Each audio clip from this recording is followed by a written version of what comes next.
But when you start to understand the soft bigotry of the low expectations that says that, because of your skin color, I just don't think you can make this standard. You can meet this qualification, but we're still going to allow you to be a part of something. And see, that is what is anathema to us in the United States military, because the standard should never change. You write a weekly article for townhall.com, and the new one is called The Pitfalls of Identity Politics. Let's just start there. What is the gist of what you have to say there in the new article at townhall.com? Sure. Well, I think that when you start to listen to this whole thing about equity, what it means is that we're not going to be judging people based upon their character or, evaluating them based upon merit. It's all about a certain color of skin or demographic or thing of this nature. And I bring out the point with this current nominee to be the next chairman of the Joint Chiefs of Staff, United States Air Force General Charles Q. Brown, who is basically Al Sharpton with 4 stars on his shoulder, and how he came out and said that he does not want to have any more than 46% of white combat fighter pilots in the Air Force. And I'm thinking, what happened to just want to have good pilots in the Air Force? Those that have the skill and have the ability to fly and to fight and to win.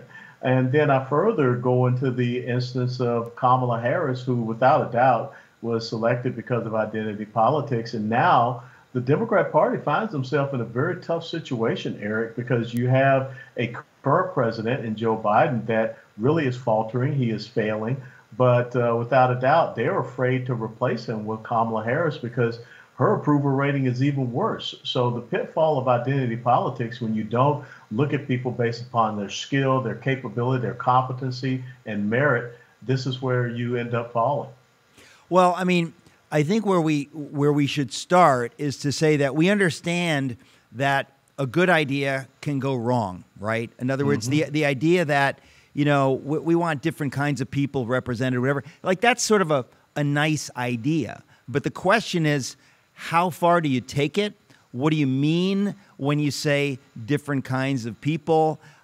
So it's one of these ideas that the reason it's appealing to so many is because it sounds good, right? It sort of sounds like a nice idea. I mean, when Barack Obama was elected president, before we all knew that he was a communist, a lot of people thought, well, it's nice optics that America, which has struggled with racism, which struggled with safety, that we now have somebody in the White House who is a black man, and on the most surfacey level, those things matter. Optics matter. But obviously, something happens when the government gets involved and they start saying, we're going to mandate these kinds of quotas.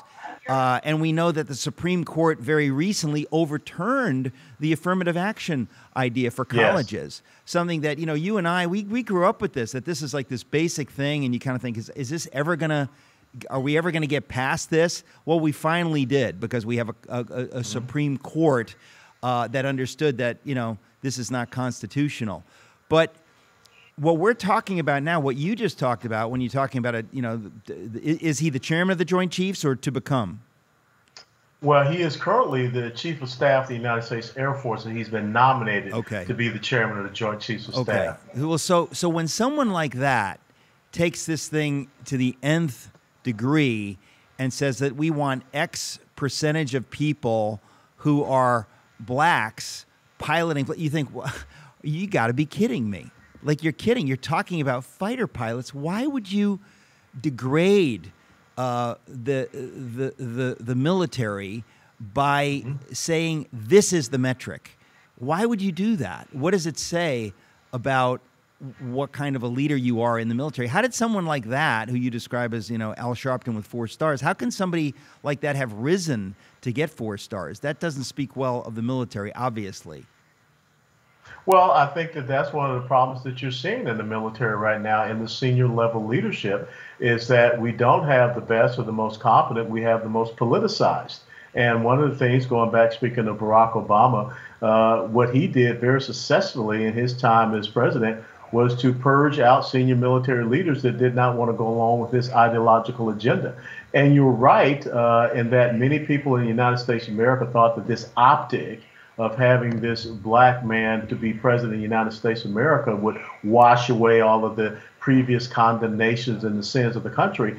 But what we should be doing is not looking at optics, we should be looking at character. And I think that that's one of the things that we learn and know about as Christians when, Jesus Christ talked about, it is not so much what someone is having enter in through their mouth, is what comes out of their mouth because it's coming from their heart. And I think that's what we have to start evaluating people on. And you're right, something like affirmative action, it sounded real good back in the day. I'm quite sure you can agree. But when you start to understand the soft bigotry of the low expectations that says that, because of your skin color, I just don't think you can make this standard. You can meet this qualification, but we're still going to allow you to be a part of something.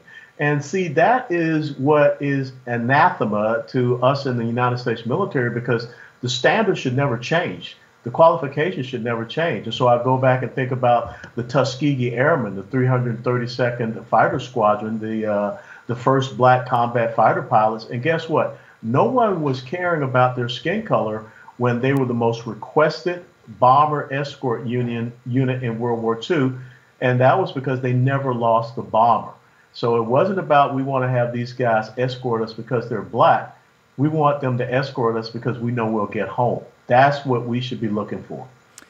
I mean, it really is amazing to me that things have gotten this far. I mean, I know that Joe Biden made some comment the other day. We're talking about sending people back to the moon. And, I don't know if he said we want to send, 3 black women or whatever. But it just sounds laughable.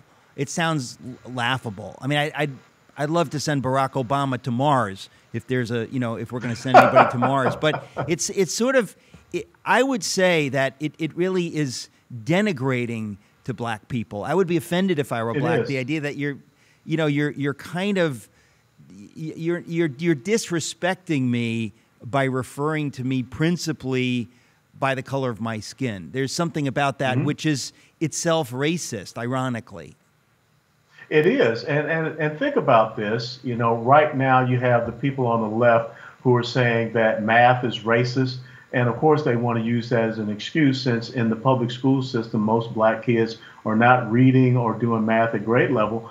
But remember, if we want to talk about going to the moon, remember that movie Hidden Figures that highlighted those black women? Of course. They were brilliant mathematicians. So why would we come back and say that you're not capable of doing math? It's a racist thing. 2 + 2 = 4 is not right. We don't need to have any college entrance exams.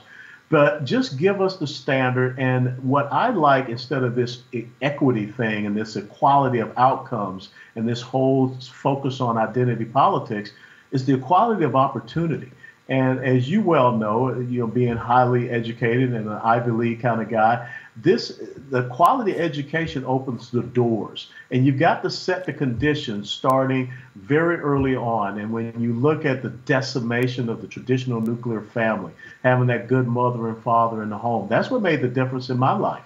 The reason why I became an officer in the United States Army was because my dad challenged me at the age of 15 to be the first officer in our family. And therefore, he laid out all of the things that he felt that I needed to do, which academically was important. I want to come back to that when we come back from the break. Folks, I'm talking to Lieutenant Colonel Alan West. Don't go away. Hey there, folks. If you enjoy this video and want to see more interviews like this one, make sure to subscribe to my channel. Please just hit the subscribe button below. Click the notification bell so you don't miss new content every single week. 90% of you who watch are not subscribed, and you could be in the first 100,000 subscribers to my channel. I would love that. Please subscribe. God bless you. My dad was a corporal in the United States Army during World War II, and he served in a segregated army. My older brother was a lance corporal in the United States Marine Corps. He served in Vietnam as a combat infantryman. But at the age of 15, my dad challenged me to be the first officer in the family. And I think that's what's so important, is that we set higher standards for our children so that we can push them to achieve greater than what we had ourselves. And so my dad laid out this plan, and I knew that I had to study and do very well in high school, because it was about getting accepted into a college. They had a great ROTC program. I was in the junior ROTC program in high school. I ended up going to the University of Tennessee. And of course, you're not going to be an officer unless you graduate, get that degree, and then you can get commissioned.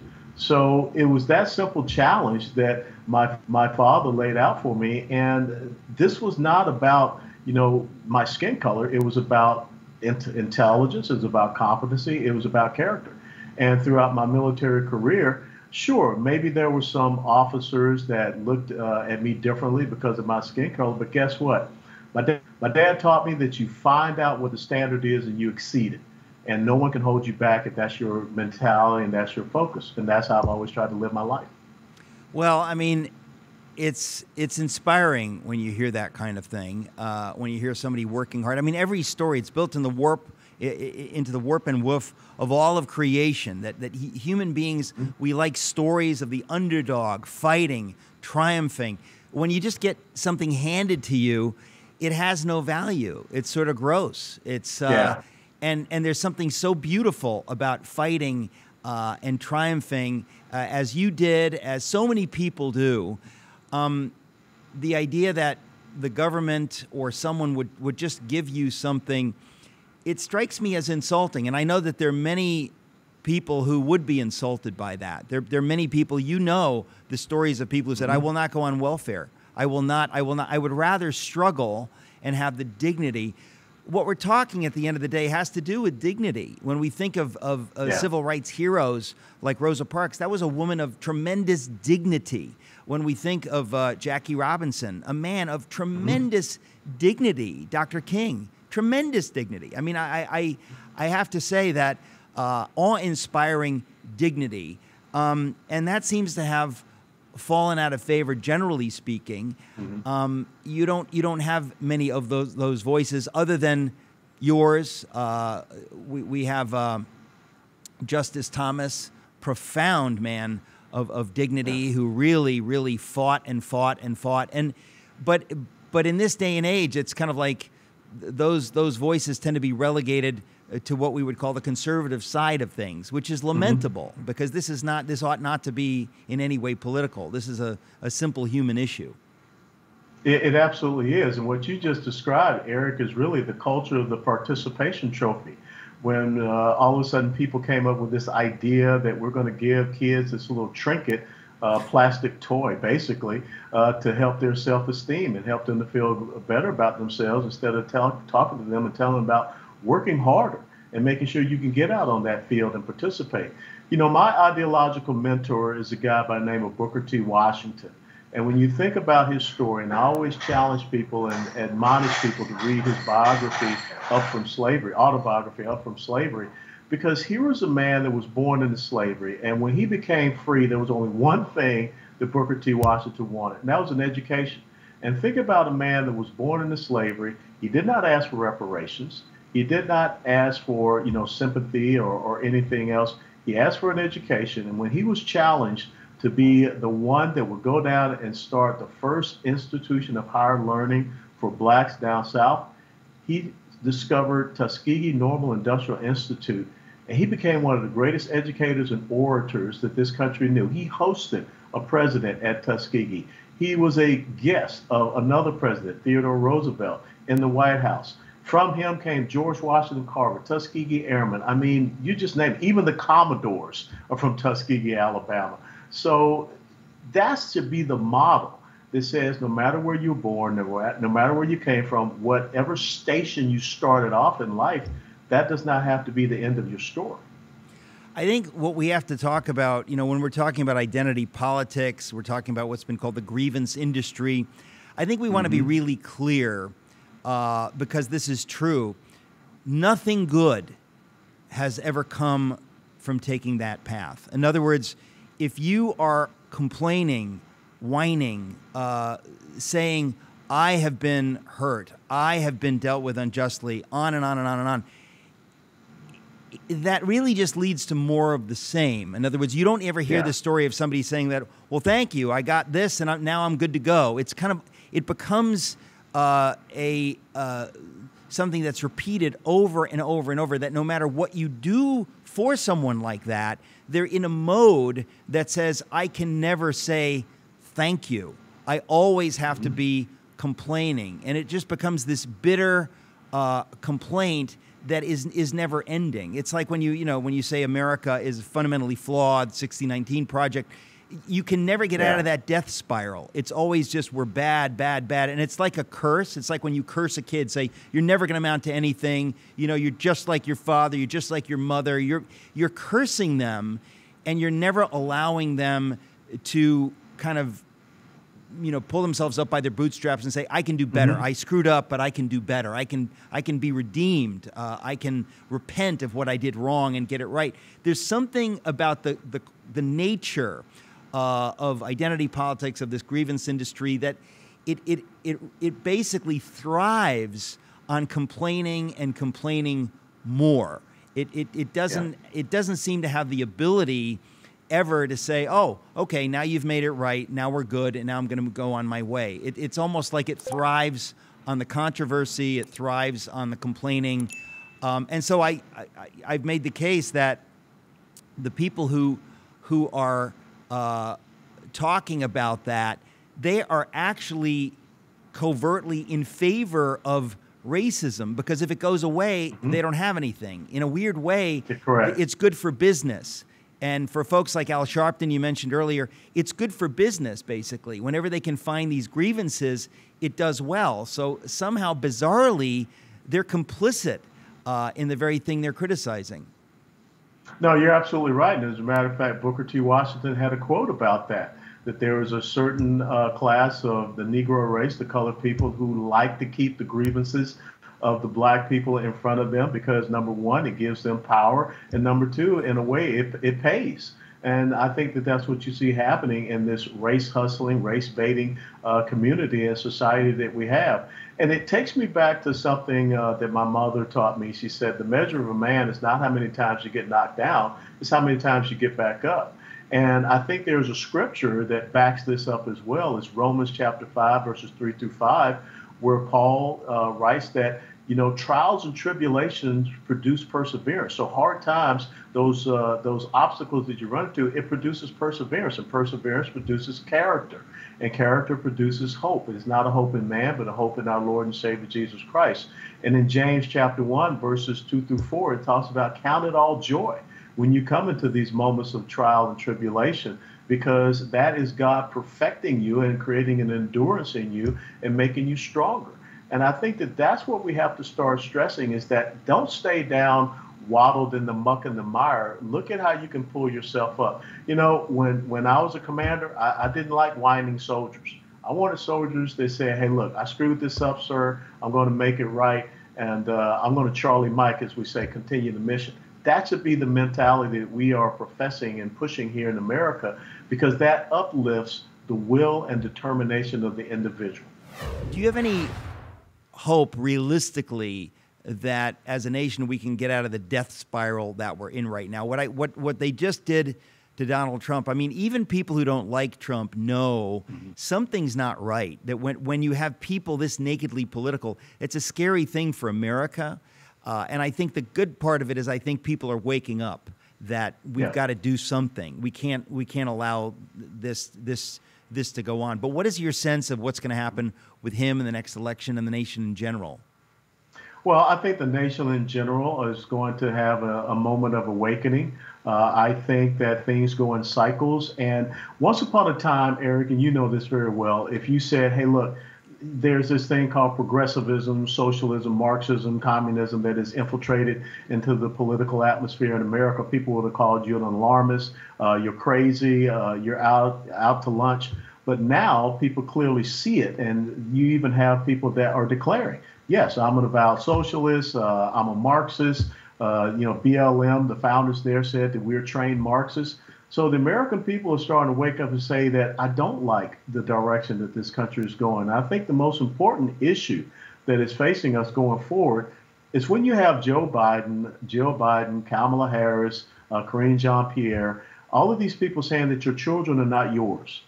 They belong to all of us. When you had Terry McAuliffe stand on the debate stage in Virginia and say that parents have no right in deciding what their children are being taught, I think that's the firewall. When you start talking about our kids, this whole thing about mutilating the bodies of our children, when you see certain states like California passing laws to say if you don't, quote unquote, affirm your child believing that they should be a different gender, where the government will take the child away from you. Parental rights, educational freedom, school choice, these type of things are going to be an incredible important issue. And on top of that, when we see all of these people coming across the border illegally, to include people that are terrorists and things of this nature, and you look at the domestic violence and the crime on our streets, the American people are waking up. They're asking themselves, why is it so hard to put food on my table? Why is it so expensive to put gasoline in my tank? And then they look and see that we're becoming not just a banana republic, almost a mango republic, in that you have an administration trying to jail their chief political opponent. So these are things that I think will make a difference, but it is also incumbent upon us to continue to talk about these issues and not allow people to go back into a slumber. Well, it is staggering to think where we have come, and sometimes I don't want to talk about it because it's so disturbing, but when you talk about our policy on the southern border, I mean, if you wanted to destroy America and you could install a president to destroy America, he would institute the policies that are being instituted right now. The idea that we would let people we know nothing about come across our border it's an astonishing thing. I mean, if you're in China right now and you want to take down America, you'd be a fool not to take advantage of a porous southern border. Send in, Manchurian candidates. Send in people that are going to be there. They're going to blend in. And then when the time comes, they're going to do the bidding of their Marxist overlords in Beijing. I don't understand how you can have those kinds of things going on unless you actually wanted to bring down the United States of America. It's a bizarre thing to me. Nobody seems to be able to answer it. Well, it is purposeful. It is intentional. And when you look at the amount and the number of single military-aged males that we're allowing to this country, and now especially Chinese, or the fact that you have the governor of Illinois who has come out and said that, I'm going to allow illegals to be law enforcement officers. So how can you have someone that is here illegally, supposedly upholding the law and order, and going out and having the power to arrest law-abiding American citizens? So everything that you see happening right now, from the degradation of our economic security, our energy security, our national security, foreign policy, our border security, our domestic security, everything. This is purposeful and intentional, and I think it comes back to what we just previously talked about.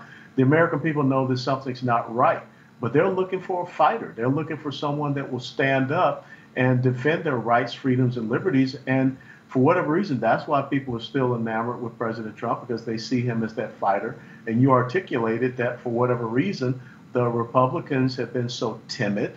They have been so reticent. They have been incredibly recalcitrant in being confrontational and going after the Democrats and their progressive socialist Marxist ideals.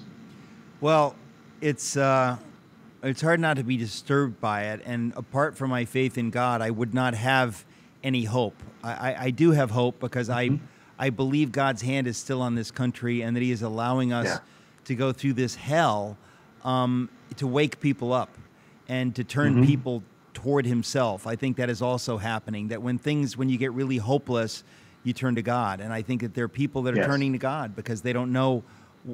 If you looked around and you try to figure out what's happening, you can't really make sense of it unless you use the term evil. It seems like evil has crept in. This is not just a difference of opinion, which we've always had in this great country, but it seems like we're talking about evil. It seems like we're talking about things that are antithetical to what most people would ever believe. I mean, when you